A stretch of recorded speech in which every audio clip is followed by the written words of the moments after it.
এবছর অত টুনি লাগানো যাবে না, বুঝলি? যা বাজেট হচ্ছে না, দুর্গাপুজো হ্যাঁ, করা দাদা। মুশকিল। ডাকছিলি? হ্যাঁ। কেন? পুজোতে তো ফিউশন ড্যান্স হবে, হ্যাঁ। প্র্যাকটিস তো খুব করছিস। বলি চাঁদাটা আসবে কোত্থেকে? চাঁদাটা এই। কোত্থেকে আসবে? রোজ রাতে তো আমরা বেরোই। আরে ওটা এই চাঁদা নয়, এটা স্পেশাল কেস।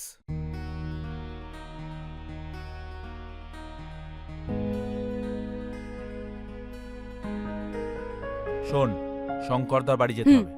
ঢ্যামনা শঙ্করদাটা নেই, ওর বোন বেরিয়েছিল কিন্তু ফিরেছে। এবার ওর বাড়ি থেকে 500 নয় 5,000 টাকা চাঁদা চাই। আর যদি না দেয়? না দেয়, তুই গিয়ে বলবি, দিদি তুমি এতদিন পর ইন্ডিয়া এসছো, পাড়ার পুজো, একটু বেশি চাঁদা দাও। এটা দাবি না, আবদার। আরে এত সিরিয়াল দেখিস, একটা সিরিয়ালের মতো বানিয়ে বানিয়ে ডায়লগ বলতে পারবি না? পারবো। আচ্ছা, কি বলবো বলতো রে? এটা কে রে? পারবো না। আবার ইংরেজি বলবি? চুপ চুপ। ও দিদি, আরে কেমন আছো? আমাকে চিনতে পারছো?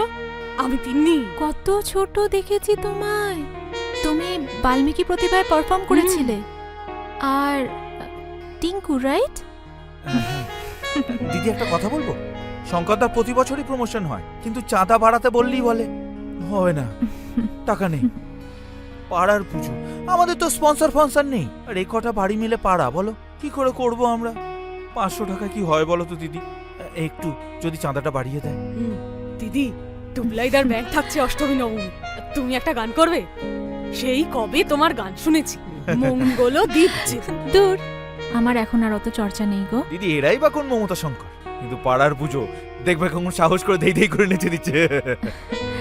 না গো, আমার এত সাহস নেই। আমাকে এবারটা ছেড়ে দাও। বাট হ্যাঁ, আমি দেখতে নিশ্চয়ই আসবো। আর হ্যাঁ, তোমাদের পুজোর চাঁদা দিচ্ছে রে। আমি এখন তোমাদেরকে 3,000 টাকা দিচ্ছি। ওয়েট, দাঁড়াও। দিচ্ছে 3,000 টাকা রাখো। আর দুর্গা অষ্টমী পুজোয় আমি আরো কিছু দেবো, কেমন?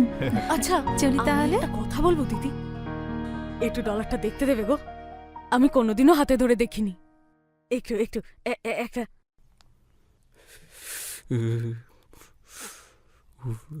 $20 উড়িষ্যালা।